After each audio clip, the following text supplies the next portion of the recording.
I used to think my life was quiet in a good way. Not empty. It's just steady. Still working late? Mark asked over the phone. Yeah, I said. Same desk, same screen, same coffee. Do you ever get tired of that? I get tired of everything else, I told him. That was before Emily. I met her on a night I almost skipped. Mark had dragged me out, said I needed air, said I looked like I was slowly disappearing.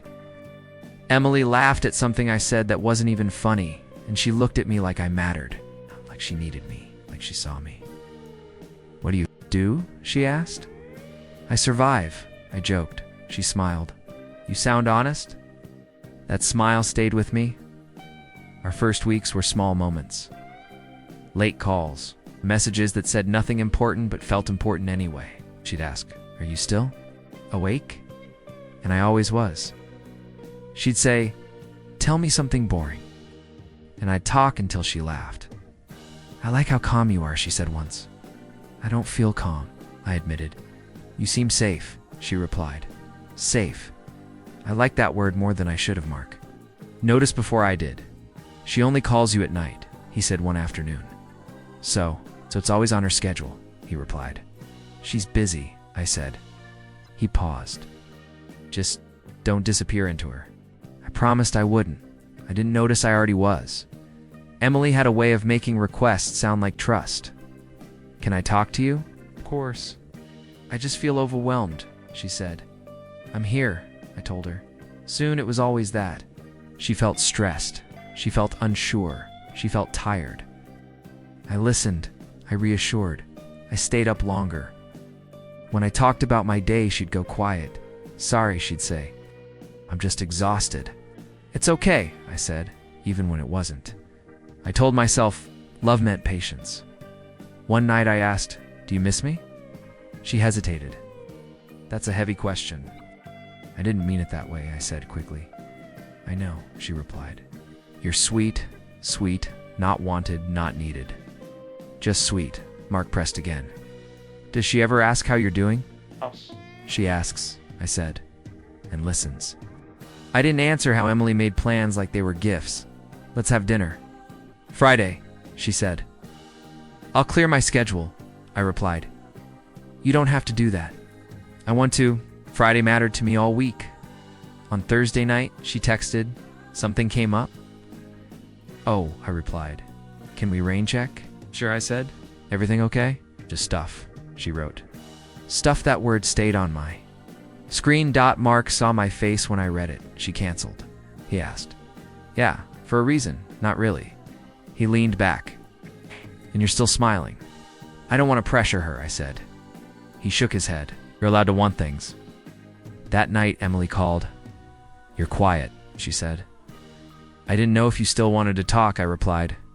Of course I do, she said. Then she talked about her day for an hour. When the call ended, my apartment felt colder.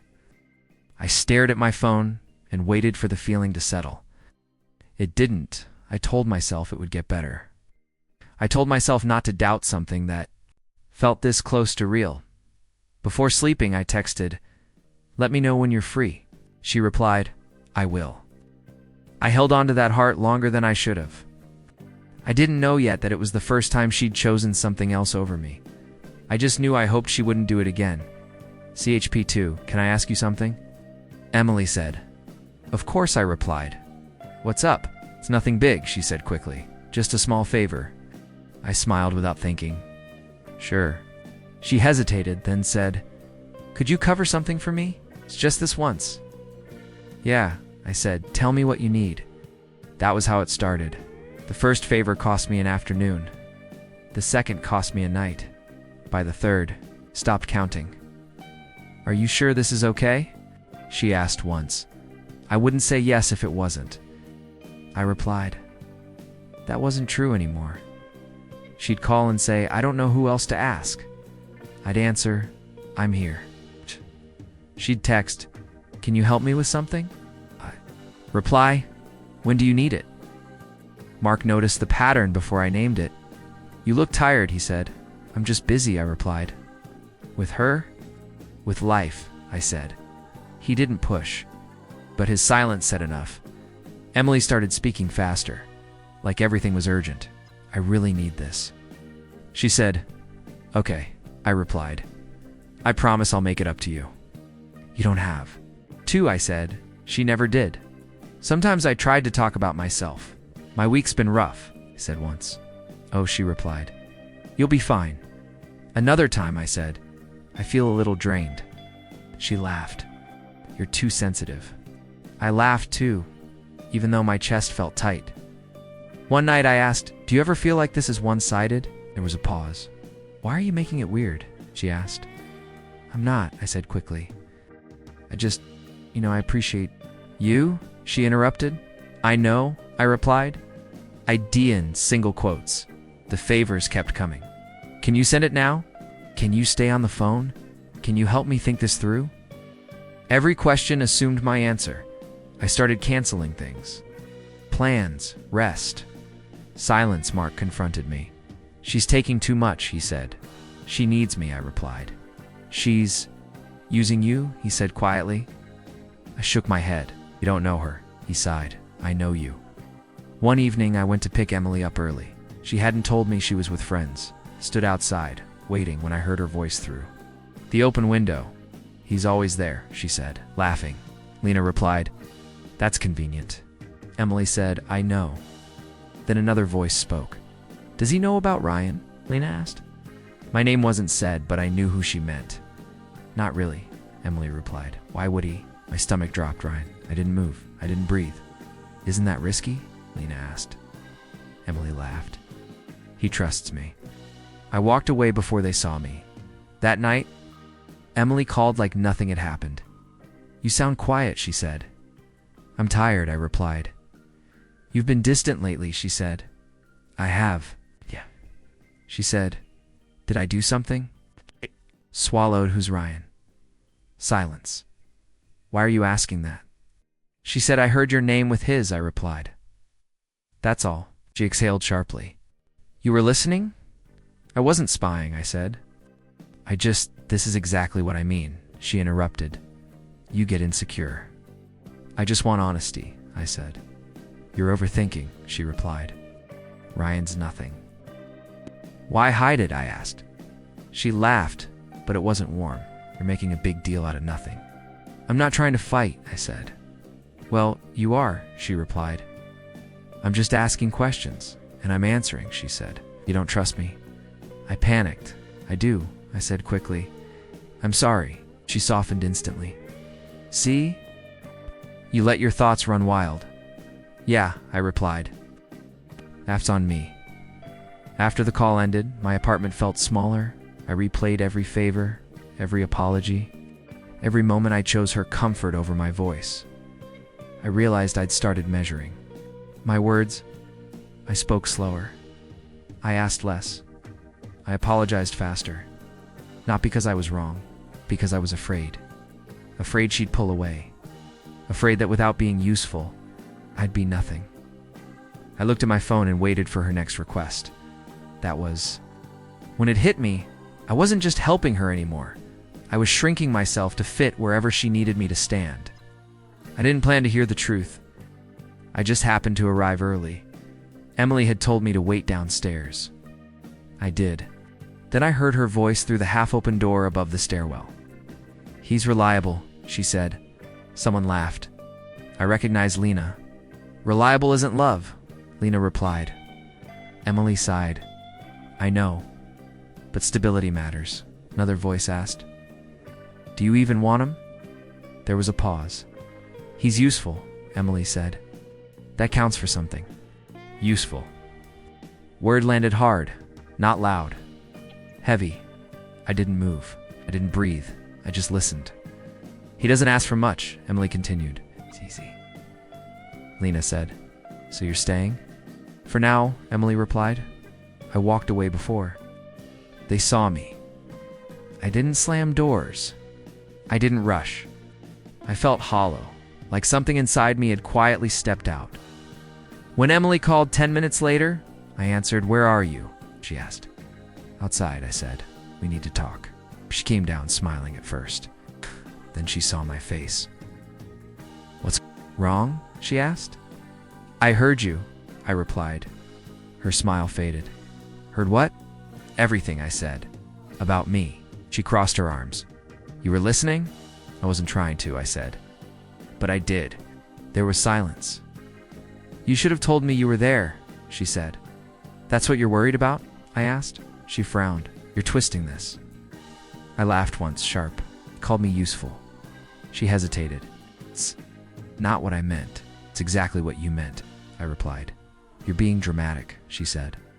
I was explaining. Explaining what? I asked. Why you keep me around, she exhaled. You're stable. You show up. That matters. Does it matter to you, I asked? Or does it just make things easier? She didn't answer right away. I care about you, she said finally. That's not what I asked, I replied. She looked away. Why are you doing this? Because I feel stupid, I said. And I need to know why. She stepped closer. I didn't lie. You didn't tell the truth, I said. She shrugged. Not. Everything needs to be said. That's convenient, I replied. Her voice sharpened. You're acting like I used you. You did, I said quietly. She laughed, but it sounded defensive. You offered. I offered because I cared, I said. You accepted because it benefited you. That's unfair, she snapped. What's unfair, I said, is realizing I was a role, not a person. She stared at me. You want to be angry? Fine, but don't pretend you didn't like being needed. I froze. I liked being chosen, I said. Those aren't the same. She softened her tone. You're overreacting. No, I replied. I'm finally reacting. Her phone buzzed. She ignored it. Look, she said. Relationships aren't perfect. This isn't a relationship, I said. It's an arrangement I didn't agree to. She sighed. You're making me the villain. I didn't, I said. You did. Her eyes narrowed. So what now? I didn't know. It scared me. I need space, I said. She scoffed. That's dramatic. Everything feels dramatic, I replied, when you stop pretending. Shook her head. You're too emotional. I nodded, and you're not emotional enough. She didn't argue that. I walked away. My hands were shaking. I didn't feel rage. I felt small. I called Mark. Can you come over? I asked. Now, he said. Yes, I replied. I'm on my way. When Mark arrived, I opened the door and didn't speak. He looked at me and understood. She said it, I told him. Out loud. Said what? He asked gently. That I'm useful. I said stable, easy. Mark closed the door behind him. I'm sorry. I feel stupid, I said. You trusted someone, he replied. That's not stupid. I defended her, I said. I defended her to you. Mark nodded. You wanted to believe. I sat on the couch and stared at nothing. She didn't even deny it, I said. She explained it. It hurts worse, Mark replied. I wasn't special, I said. I was convenient. Mark sat beside me. You were real. That still counts. I laughed weakly. Does it? Yes, he said. Even if she didn't deserve it, I pressed my palms together. I don't feel angry. Then what do you feel, he asked. Numb, I replied. Like I stepped outside myself. That's shock, he said. I nodded. I keep replaying it. Stop, Mark said. Not tonight. I let it happen, I said. You didn't know, he replied. I ignored signs, I said. Because you hoped, he said. The room was quiet. I don't think love should feel like this. I said, it shouldn't, Mark replied. I feel like I was paying for attention, I said. Time, energy, pieces of myself. Mark said nothing. I don't want to do that again, I said. You won't, he replied. After Mark left, I sat alone. No music, no phone. I thought about every time I apologized first. Every time I stayed quiet. Every time I confused effort. With love, I didn't cry. I just understood. Love shouldn't feel like a transaction. And for the first time, I admitted the truth. I had been wrong. CHP, for I didn't announce my decision. I just stopped responding.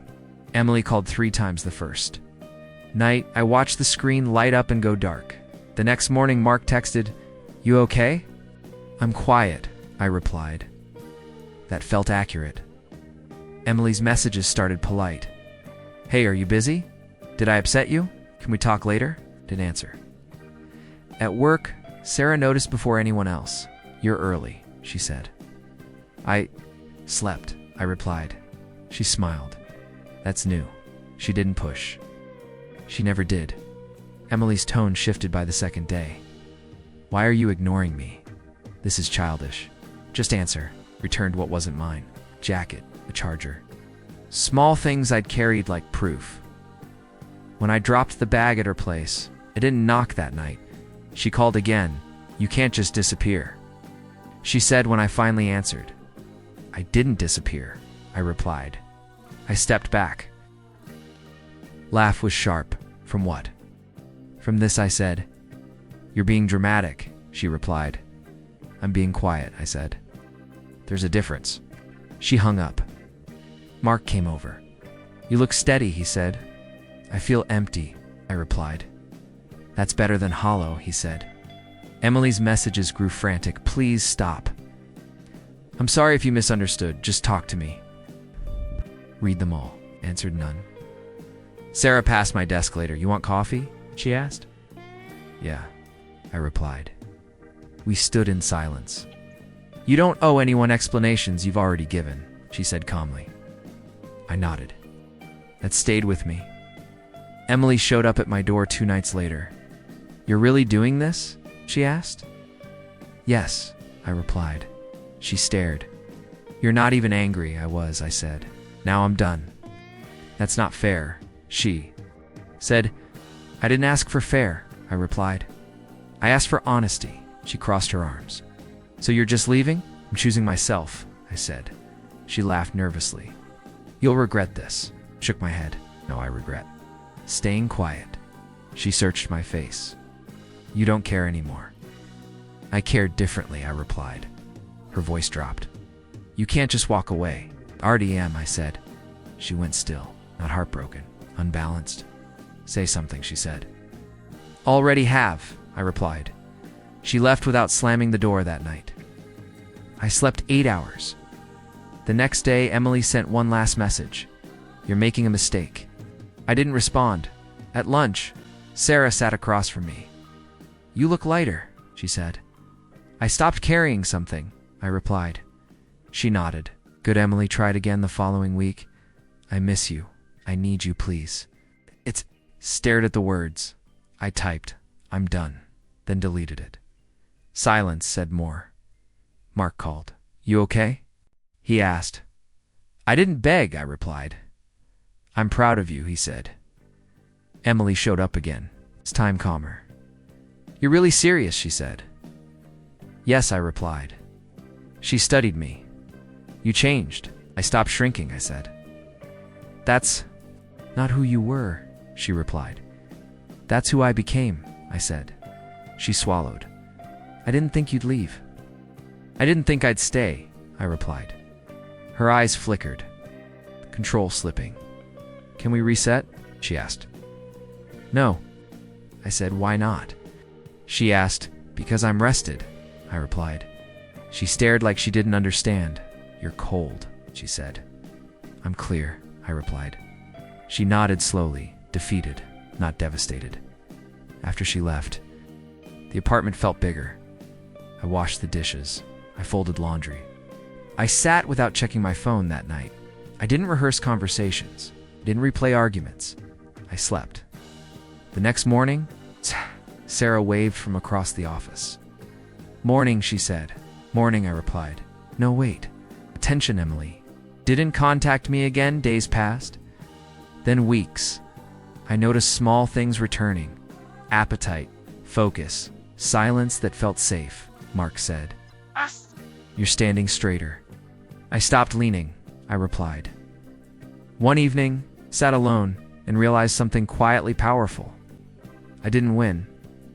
I withdrew, and in doing that, took myself back. The power didn't shift loudly. It shifted because I walked away without screaming. Time didn't rush back to me. It returned slowly, like it needed permission. My days became simple. Wake up, work, eat, sleep, repeat. Sarah noticed the pattern before I named it. You're consistent. She said one afternoon. I'm trying, I replied. It shows, she said. That matters. She didn't ask about Emily. She didn't need to. Mark filled me in without drama. Ryan's gone, he said. Okay, I replied. He left suddenly. That happens, I said.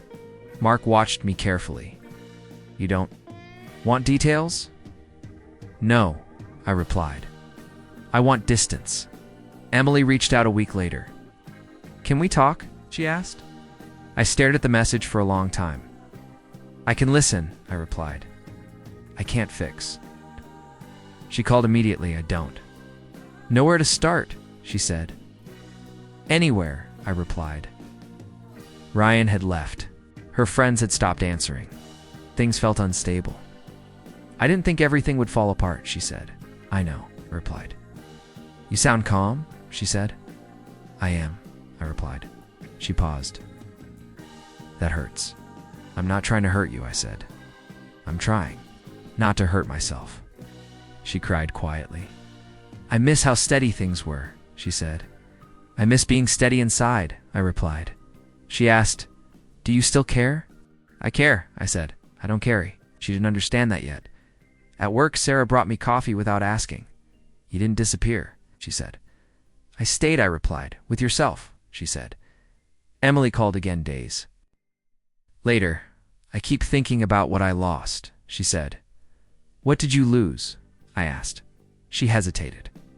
You didn't respond immediately. You lost access, I said. Not me. She inhaled sharply. You're different. I had to be, I replied. She said, I didn't know how much you were holding together. I did, I said. That's why I stopped. She apologized. Not dramatically, not convincingly. I regret it, she said. I believe that, I replied. Then why does this feel final? Because regret isn't repair. I said. Silence stretched. I don't know who I am without you. She whispered. That's not my responsibility, I replied. She cried harder then. I listened. I didn't interrupt. I didn't rescue. When the call ended, I didn't feel heavy. Mark noticed that too. You're not angry, he said. I'm aligned, I replied. Emily's world kept shrinking. Mine stayed steady. She texted late one night. I wish I chose. Better, I typed. I wish I chose sooner. Then erased it. I sent nothing. Sarah and I started eating lunch together more often. You don't rush anymore, she said. I don't chase, I replied. That's healthier, she said. Emily called one final time. I'm not asking you back, she said. I just needed to say I see it now. I'm glad you do, I replied.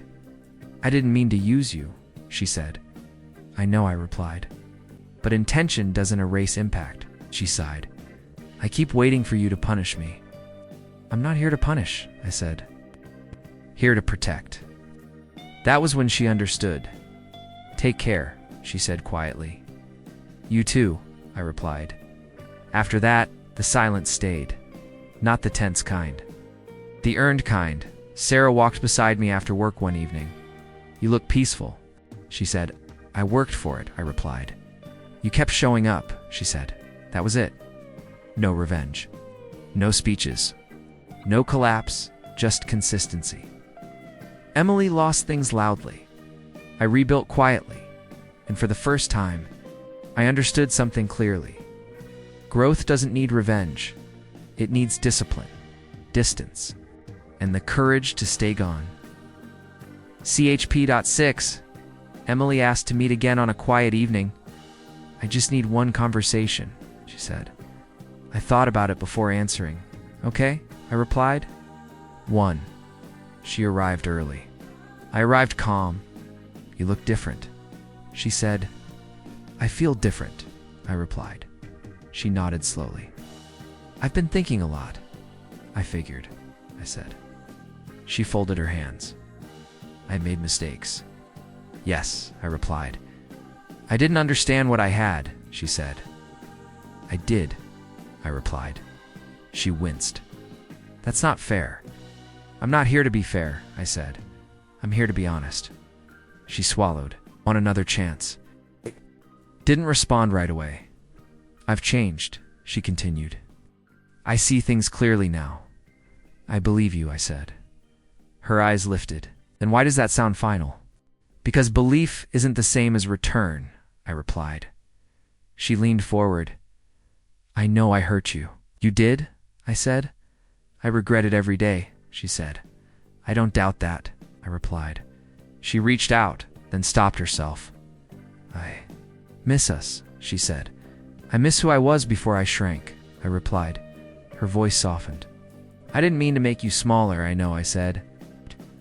But you benefited from it, she flinched. I stayed because I thought patience was love, I continued. I stayed because I thought effort earned safety, she whispered. I never asked you to do all that. You didn't have to, I replied. I offered because I didn't know better. She nodded. And now I do, I said. She breathed out slowly. So that's it? That's the choice, I replied. Her eyes filled. I wish I could go back. So do I, said, but not to us. She looked down. I was scared. I was too, I replied. She looked up again. You're not angry? I passed that, I said. Then what are you? She asked. Clear, I replied. She laughed weakly. You always wanted clarity. I wanted mutual effort, I said. Clarity came later. She wiped her face. I didn't realize you were leaving until you were gone. That's when people usually notice, I replied. Her voice broke. I lost you. You let go first, I said gently. She closed her eyes. I see it now. I'm glad, I replied. She looked at me like she was memorizing something. Say it, she said. Say what? I asked. Why you won't come back, she replied. I took a breath. I won't come back because I learned how to stand without proving my worth, I said. I won't come back because I don't negotiate my peace anymore. She listened without interrupting. I won't come back because love shouldn't feel like performance, I continued. And I won't come back because I finally trust myself. She nodded slowly. That hurts, she said. It used to hurt me, I replied. Now it just is, I asked quietly. Did I ever matter? Yes, I said, that's why this mattered. She pressed her lips together. Ow. Now, I choose myself, I replied. She looked away. I don't know how to sit with this. You will, I said. You're stronger than you think. She laughed sadly. You always believed that. I still do, I replied. Not at my expense. She stood up slowly. I'm sorry, she said. I know, I replied. She hesitated. Take care, you too, said. She walked away without looking back. I stayed seated long after she left. Not because I was stuck, because I was finished. I thought about who I used to be. The version of me that waited, that explained, that apologized for wanting balance. I thought about how quiet strength feels different from silence. I didn't feel victorious. I felt aligned. Later that night, Mark texted, How did it go? I replied. He answered, proud of. You at work the next day? Sarah smiled when she saw me. You look settled, she said. I am, I replied. She nodded. That matters. I walked home without rushing. No messages. No longing. No fear. I understood something simple and final. I didn't lose her, I found myself.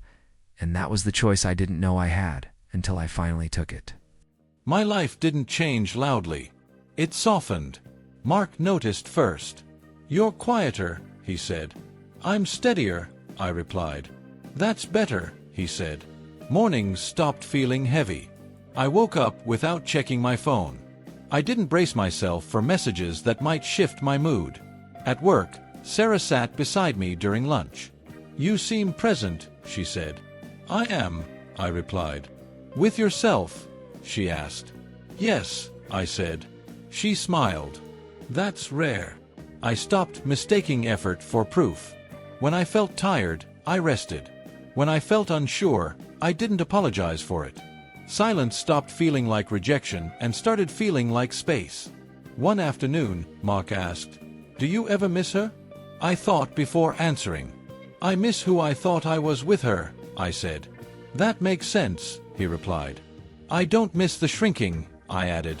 He nodded. "Good." Emily crossed my mind less often. When she did, it wasn't sharp. It was distant, like remembering a place I once lived but outgrew. Sarah and I walked after work one evening. "You don't chase anymore," she said. "I don't need to," I replied. "That took discipline," she said. "It took leaving," I replied. I didn't replace Emily with anyone. I replaced the habit of abandonment with attention. One night, Mark called. "Proud of you," he said. "For what?" I asked. "For staying," he replied. "With yourself." That mattered more than he knew. I sat alone later and spoke quietly, not out loud, but clearly. "You did the best you could," I told the past version of me. "You stayed too long," I added. "But you learned," I finished. That version didn't answer. He didn't need to. Emily became a lesson, not a question. I stopped wondering what I could have done differently.